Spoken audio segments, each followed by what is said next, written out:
So welcome back to my new video. তো কেমন আছো তোমরা? আজকে আমরা যাচ্ছি কোথায়? ইব্রাহিমপুর পার্ক। তো তোমরা সাথেই থাকো আমাদের।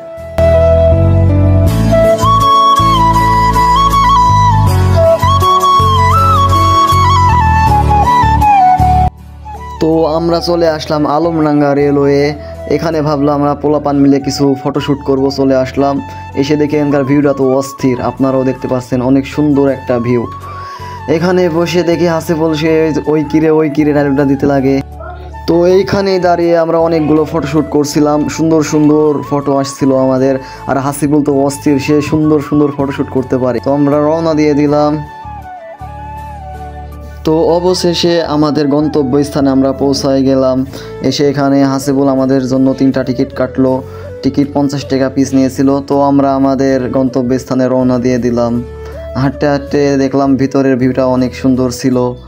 চলে আসলাম পেঁচার কাছে, দেখি পেঁচাটা অনেক বড়, আর আমাদের তো ভয় দেখাচ্ছিল, আমরা তো সবাই ভয় পাইছিলাম। পেঁচাটা অস্থির সুন্দর লাগছিল।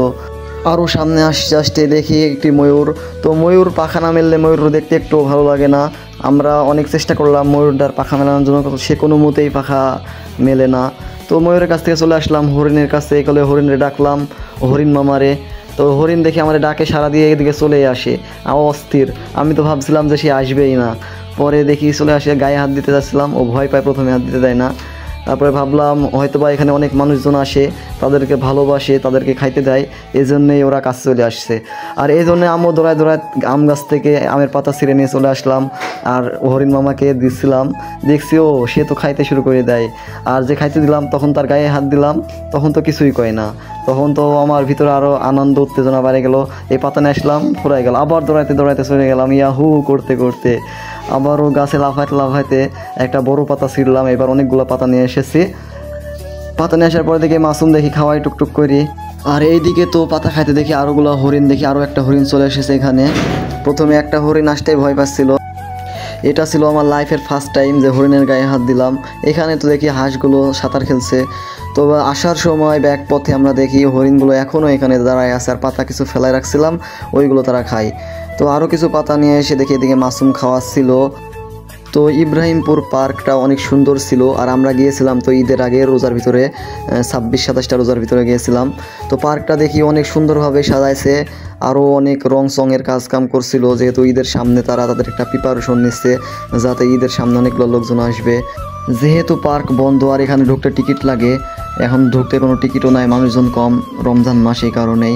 তো এসে দেখি বাচ্চাদের ট্রেন, এখান তো চালানোর কোনো লোক নাই। আমরা চলে আসলাম বাচ্চাদের এদিকে, সুরসুরি খেলনার এদিকে। তো ঢোকার পথ আসতে ওই পেছ দিক দিয়ে, আমরা প্রথমে বুঝতে পারি নাই। তো এদিক দিয়ে উঠতে আসলাম, এদিক দিয়ে কোনো মতে উঠতে পারি না, এমনিতে রোদ, আর রোদিতে এটা অনেক পিছল হয়েছিল, আর এদিকে ওঠা কোনো মতেই সম্ভব না। আর হাসি বলতে এদিকে বাচ্চাদের মতোই ফাঁক ফুঁকো দিয়ে ঢোকে।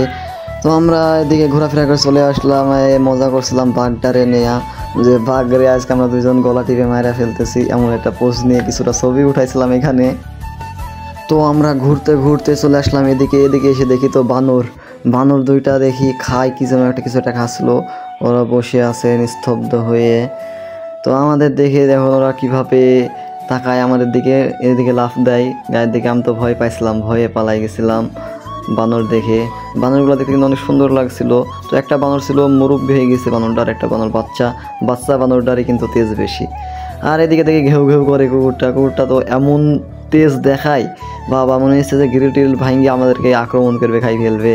তো কুকুর দেখতে দেখতে দেখে এটা একটা সীতাটা দেখে ঘুম।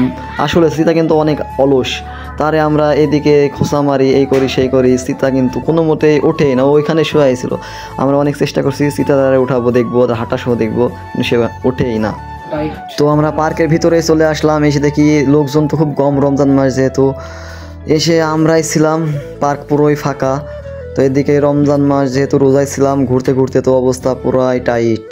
এদিকে দেখলাম তো ভাবলাম একটা স্যালো মেশিন চলতে দেখলাম, তো ভাবলাম আমরা গোসলটা সেরেই নিই।